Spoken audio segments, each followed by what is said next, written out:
Расмий маалыматтарга ылайык 2013-2015 жылдар аралыгында жакынкы чыгыштагы согуш тутанган аймактарга барып, жоочуларга кошулган кыргызстандыктардын саны 800 чамалуу. Алардын 200дөйү ошол жакта каза болду.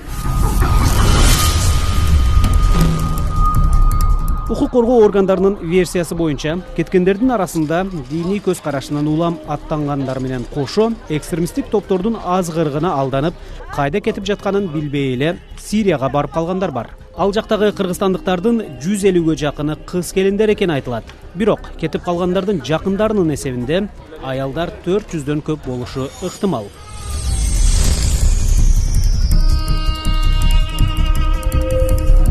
Айрымдары балдары менен барган, кээ-бирлери ошол жакта күйөөгө тийип, перзенттүү болушкан. Алардын ислам мамлекети террордуктоуна кошулуп калышынын себептери да ар кыл.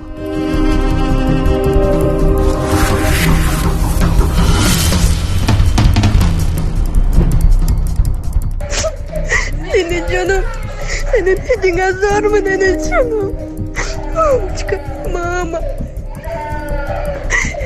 Мамочка, меня сюда обманом забрали. Я вас всех люблю, прости меня, мамочка. Мама.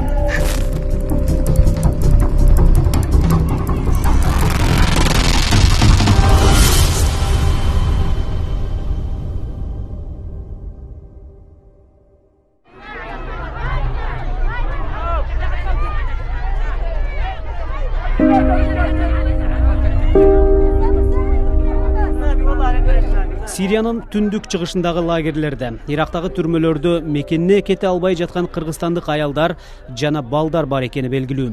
Айрымдарынын ата-энелери жана туугандары Азаттык радиосу аркылуу 7 ноябрда президент Сооронбай Жээнбековго кайрылып, согуш баскан өлкөдөн кыз келиндерин, неберелерин алып келип берүүнү өтүнүшкөн.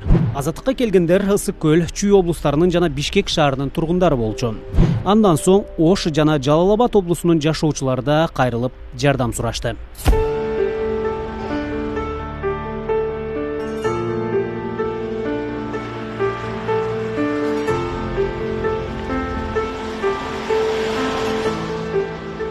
Бул жерде баягы согушка катышкан эркектер жөнүндө сөз болуп аткан жок.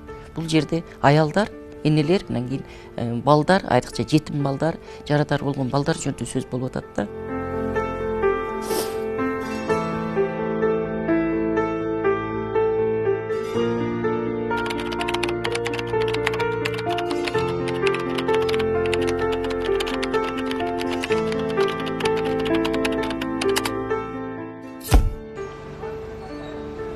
Men ko'chaga chiqmayman uncha. Bozorlarga o'tmayman. Ayniqsa mana katta bozor tomonga o'tmayman. U yer to'polon bo'lib, yuragim siqilib ketadi.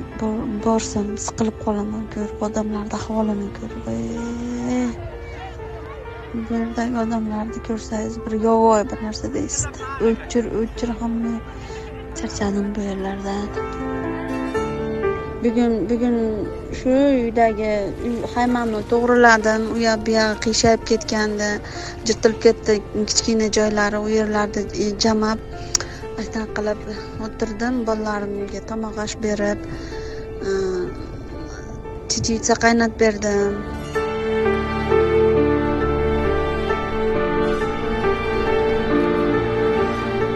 Men aşı kuyovga berganimdan keyin мен аны күйөөгө узаткандан кийин жашоосуна көп аралашпадым. Ал Тургай Түркияга иштегени, кантип кеткенин дагы билген жокмун. Жолдошу, кайненеси чогуу кетиптир. Түркияда экен деп ишенип жүрсөм, алардын дайыны Сириядан чыгып атпайбы? Сириядагы лагерде экенин 2019-жылдын март-апрель айларында билдик. Азыр кайненеси каякта экенин билбейм.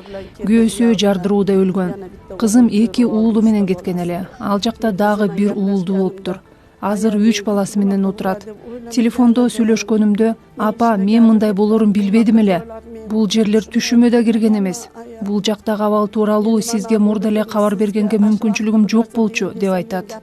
Nimam yo'q edi deb ashuna deb gapiradi hozir.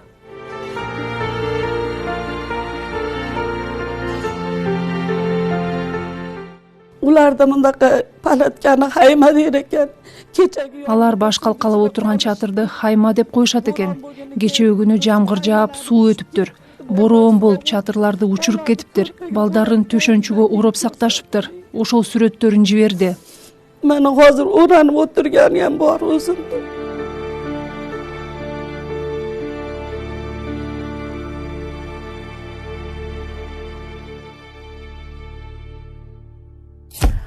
Обманным путем она туда попала. Обманули.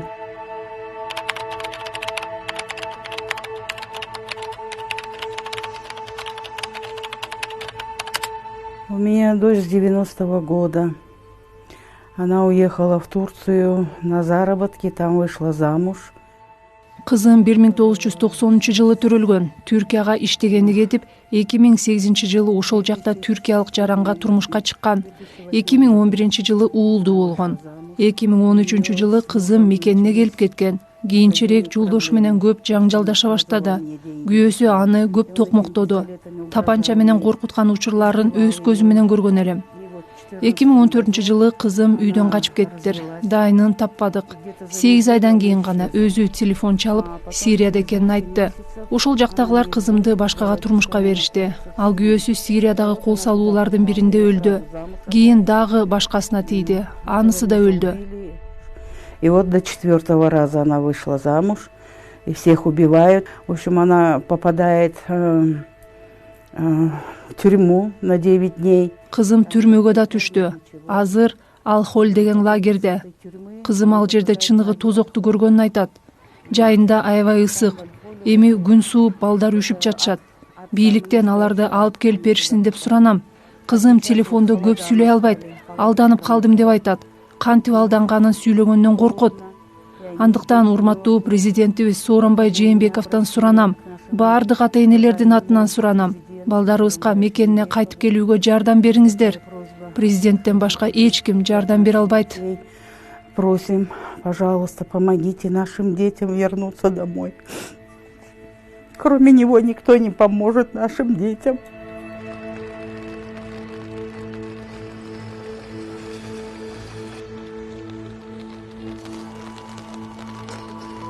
Вот они все ждут, когда их забирать будут, уже говорит.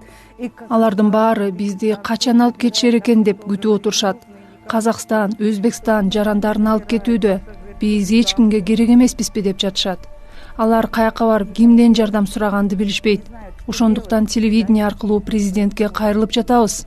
Мы пришли вот на телевидение просить нашего президента, чтобы он помог.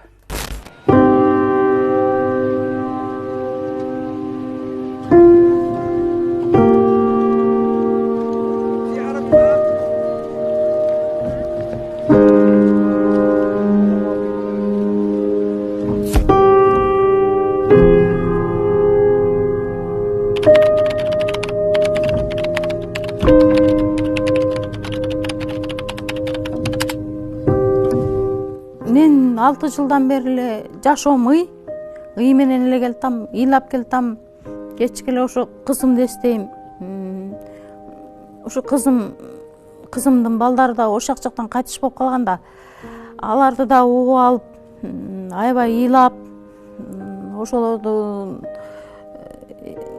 сүрөттөрүн салып ийген, аларды көрүп ыйлап, ошо эме ден соолугум аябай эле кетти. Чындыгында эле ошо 6 жылдан бери ден соолугум баары кетти.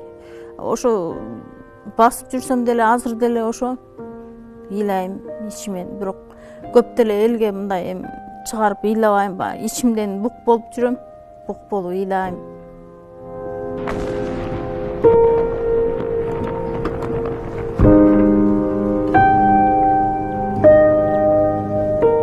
Ал неберелерим ошо бомбанын астында калыптыр. Саат 9-да келип бомба жарылып, кызым болсо ошо бомбадан да аман калыптыр. Кудайдын кудурети менен ушу Кудайым аман эсен кызымды алып калыптыр. Ал да жарадар болуп кызым эмараң айыктым дейт.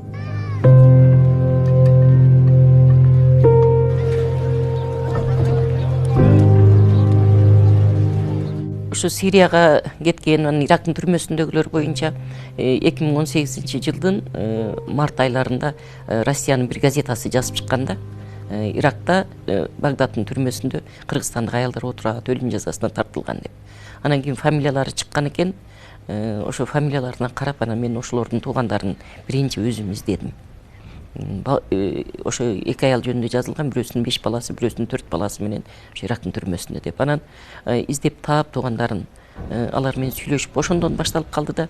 Андан кийин бир кыргыз жаш кыз, 17 жаштагы кыз Ирактын түрмөсүндө деп анын аталарын издеп таап, биринчи ошо Ирактын түрмөсүндөгүлөрдүн туугандары менен иштеп калдык. Андан кийин анан Сириянын лагериндеги балдары, кыздары отургандар, неберелери отургандардан өзүлөрү мага чыгышып, анан булар бири-бири менен байланышы бар экен, бири-бири аркылуу келип атышты.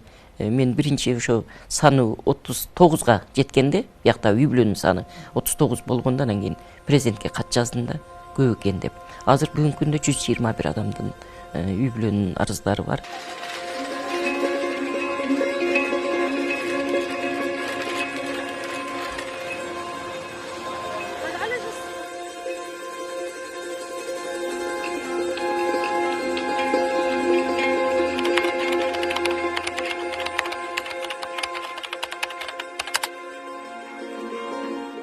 Ben kızımı 2013 yılı Ağustos ayının ahırlarda kuyovga çıkargandım. Mana şu Жалал абад облустагы Сузанда. Кызымды 2013 жылы августтун аягында Жалал абадка Алишер Худайбердиев деген жигитке турмушка бергем. Жакшы жашап жүрүшкөн. 2014 жылдын апрелинде Түркияга иштегени кетишти. Мен алардын Сирияга кетип калганын билген жокмун. Сентябрда кудалар мени үйүнө чакырып, күйөө балам ошол жакта каза болгонун айтышты. Ular aytdı ki, oğlumuz Alişer o şahada ötüp etipti dedi, kaza kıptı dedi. Ben nime boluptu dedim. Ular aytıptı menge stroyka бар, o жерде işleymen degendi kүйөө bala. Kүйөө балам курулушта иштейм деп кеткен эле. Мен курулуш жүрүп жаткан жерде жыгылып, көз жумганго деп ойлодум. Кийин билсек алар Сирияга кетишкен экен. Кызым да күйөөсүнүн каза тапканын кийин билиптир. Себеби аялдар өзүнчө башка жакта, эркектер өзүнчө башка жакта жашашкан экен. 10-15 күндө көрүшүп турушчу экен. Андан соң улуттук коопсуздук боюнча мамлекеттик комитеттин кызматкерлери бизди чакырышты. Аларга 2015 жылдын мартында кызым жөнүндө маалымат бердим. Алар алып келип бергенге аракет кылабыз дешти. Ошол бойдон дайын жок. Kızım toğrusunda haber verdim, başka kıldım. Aytdı ki biz hareket kılamız, erke berişlikке dedi. Kızınız o şekilde hazır yalnız ekan deb. Şu boyunca kegindan keyin aloqa uzilib etdi.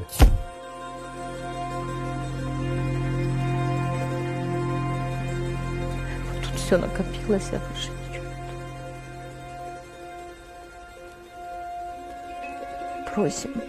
Просим помочь нам.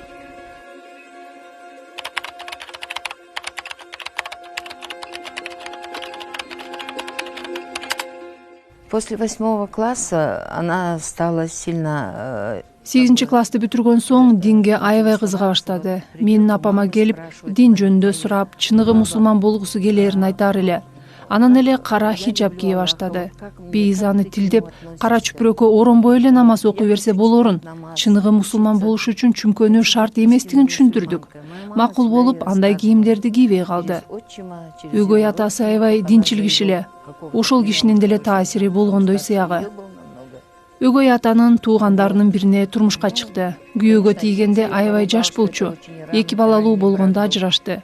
Потом в один день она мне говорит: хочу поехать в Эмираты учиться в исламский университет. Кийинчерээк ал Бириккен Араб Эмираттарына окууга кетип жатканын айтты.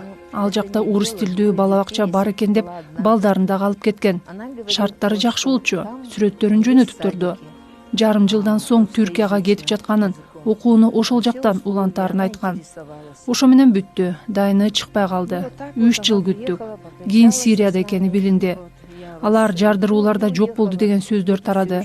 2019 жылдын мартында байланышка чыгып, мен силерди жакшы көрөм, мекенге кеткенге жардам бергиле деген СМС жөнөттү. Каяка кайрыларыбызды билбей, 3 күн ойлонуп, анан күч органдарына билдирдим.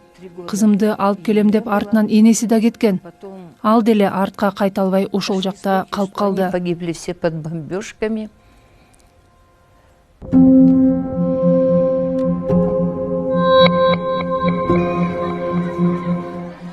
Сириядагы апаттан качкандардын көбү Түркияга чектеш жердеги Аль-Холь Айн Иса жана Аль Роша лагерлеринде отурушат. Ал-Хол лагеринде 70 миңдей киши бар. Алардын 90% аялдар жана балдар. 12 миңдейин чет өлкөлүктөр арасында борбор азиялыктар түзөт. Аль Роша лагеринде 1700гө жакын киши отурат. Ал эми Айн Иса лагеринде 1500дөй адам кармалып турат. Ал жерге барып келген журналисттер, байкоочулар шарт өтө начардыгын, тамак аш тартыш, жугуштуу оорулар күчөп кетүү ыктымалы жогору экенин белгилешүүдө. Сириянын түндүк бөлүгүндөгү түрмөлөрдө Ислам мамлекети экстремисттик тобунун 12 миңге жакын согушкери кармалууда. Күрд кошундарынын айтымында, абакта отургандардын арасында Сириянын, Ирактын жана дагы 54 мамлекеттин жарандары бар. Сентябрдагы расмий маалыматка ылайык, Ирактагы согуш тутанган аймактардагы лагерлерде кыргызстандык 78 бала бар экени такталган. Алардын апалары түрмөдө отурат.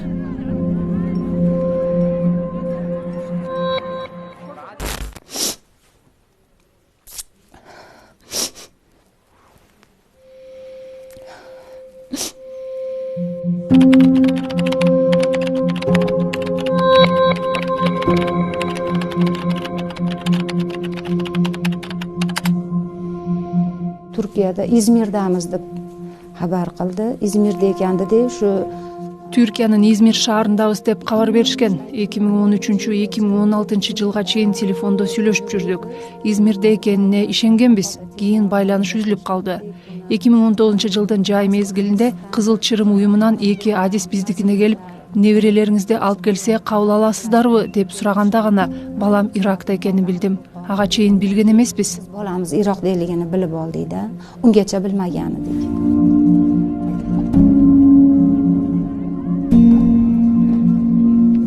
Turmada yoki lagerdaligini aniq bilmadim. Men Farruxbekka orada telefon. Балам ушул күнгө чейин кандай шартта жашап, кандай күн кечирип жатканын, балдар өзү менен чогуу же башка жактабы билбейм. Кызыл Чырым уюмунун адистери алып келген катта балдарым менен биргемин, перзенттеримди жөнөтөм деп жазыптыр. Менин ал кездеги абалым өтө начар болчу. Балдарыңды кабыл аламын, бирок өзүңдүн да келишиңди күтөм деп жооп жаздым. Кызым да жооп жиберип, алгач балдарды, анан энелерин алып кетет экен деди. Андан башка эч кандай маалымат жок. Undan keyin onalariga navbat kelarkan dedi. Xat orqali shuni bildim xolos men.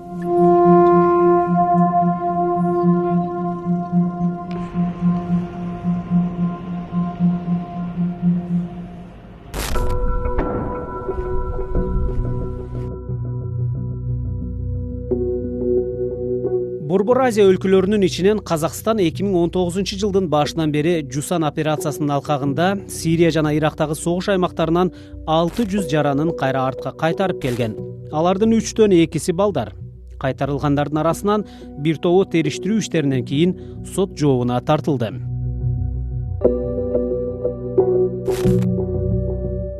Өзбекстан быйыл 30 майда жакшылык деген гуманитардык операциянын алкагында жакынкы чыгыштагы жаңжал жүргөн аймактардан 156 кишисин мекенине алып келди.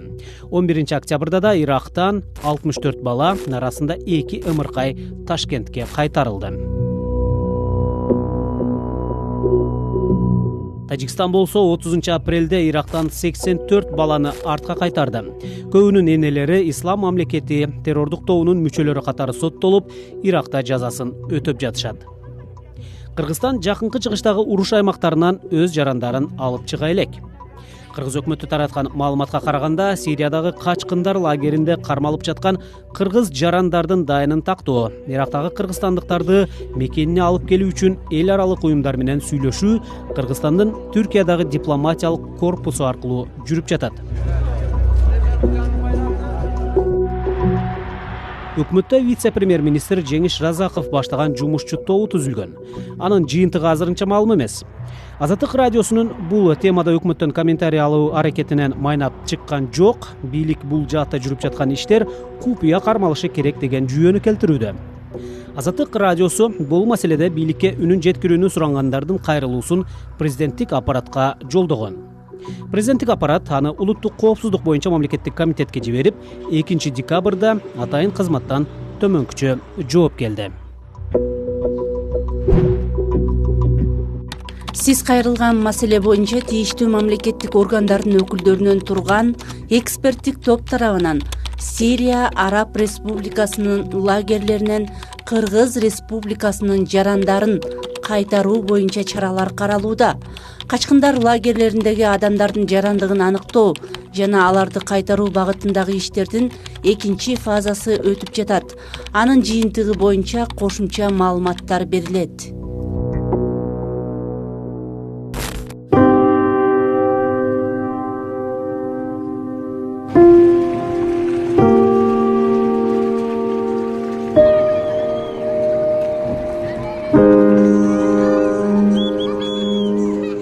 Азыркы бүгүнкү күндө неме Айниса деген лагерден лагерь ошо Турциянын немесине кол алдын өтүп калды, ошол жердегилерденчи.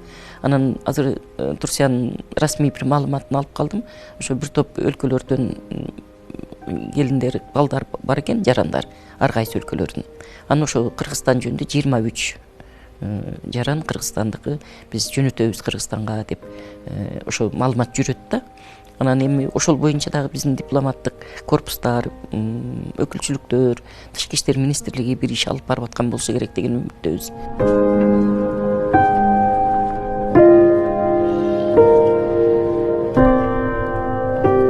Перед тем, как ответить на этот вопрос, я думаю, нам надо ответить на другой важный вопрос, насколько сообщество готово их принять. Аларды кабыл алууга коомчулук канчалык даяр? Аларды жана алардын балдарын адамдар кол менен көрсөтүп, Сириядан келгендер деп сөз кылбайбы? Адамдар өздөрүнүн балдарын алардын балдары менен чогуу бир мектепте окутууга макулбу? Андыктан коом менен да иштеш керек болуп турат. Ооба, алар Кыргызстандын жарандары. Алар мекенине келиши керек. Бирок бул жерде коопсуздук маселеси да бар. Алар кандай маанайда, кандай максатта кайтып келишет? Ата-энелери бул жакта туруп балдарыбызды көзөмөлдөйбүз деп жатышат. Бирок бул деле өтө чоң суроо. Алар балдары Сирияга кетип калганга чейин эмне үчүн көзөмөлдөшкөн жок? Эми кантип көзөмөлдөшөт? Алар чын эле өкүнүп жатканына ата-энелери жана туугандары кантип кепил болуп беришет? Дать гарантии, с какими настроениями, с какими мыслями, с какими желаниями они будут возвращаться сюда.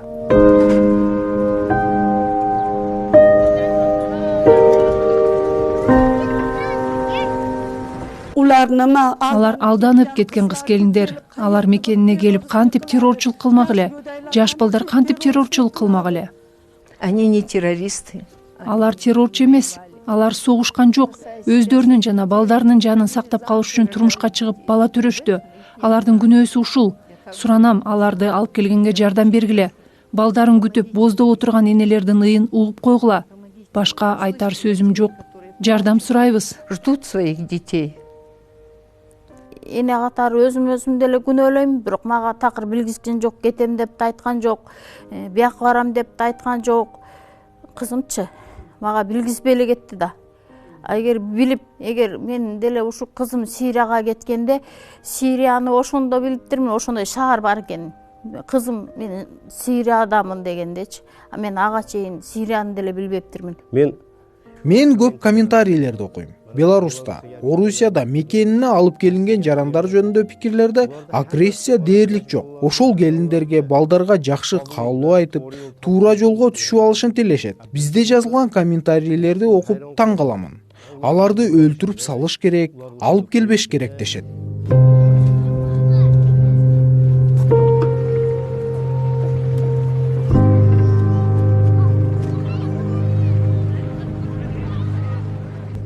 Биз өзүм баягы бизге чогулган документтерге карап ушу Сирияга кеткендерди биз атайын 5 категорияга бөлүп атабыз да. Алардын арасында чындап эле баягы идея менен ошо ИГИЛдин идеясына берилип, халифатка берилип кеткендер бар экен, жок эмес андайлар. Анан экинчиси мына аялдар ошо күйөөлөрүнүн артынан, күйөөлөрүнө жок дей албастан бирге кеткендер бар экен. Үчүнчү категория болуп Россияга, Турцияга жумуш издеп барып, анан жумушу жакшы болбостон ошондой бир акча табайын деген ой менен кеткендер дагы бар экен. Анан дагы бир жаштар, айрыкча 16-17 жаштагы жигиттер, кыздар окууга деп алдап алып кетишкен экен. Булардычы Кувейтке барып окуйсуңар, Индонезияга барып окуйсуңар деген, Египетке деп ушинтип анан окууга деп барып анан Сирияга барып калганда гана ошол өзүлөрү түшүнүп анан кайра кайтканга артка жол жок болуп калып аткан. Анан дагы бир категориялар бар. Булар ошол эле курмандык деп эсептейм, ушул Сирия согушунун курмандыгы. Булар баягы кыздары кетип, карындашы кетип, баласы кетип, анан ошолордун алып келейин деп арттан кетип анан кайра чыга албай калган энелер ошол жерде. Жигит бар, бир карындашым алып келем деп кеткен, уулум алып келем деп кеткен эне отурат азыр ошо алкоголь лагерде. Кыздарым алып келем деп кеткен бир келин бар, аякта дагы 2 кызы кетип, жаш кыздары. Артынан барып анан ал дагы чыга албай калган. Эми ошондой болгон неме, эми булардын баары эле мындай идеянын артынан кеткен эмес да. Ошо шарттын, ошол жагдайдын бир курмандыктары болуп калган.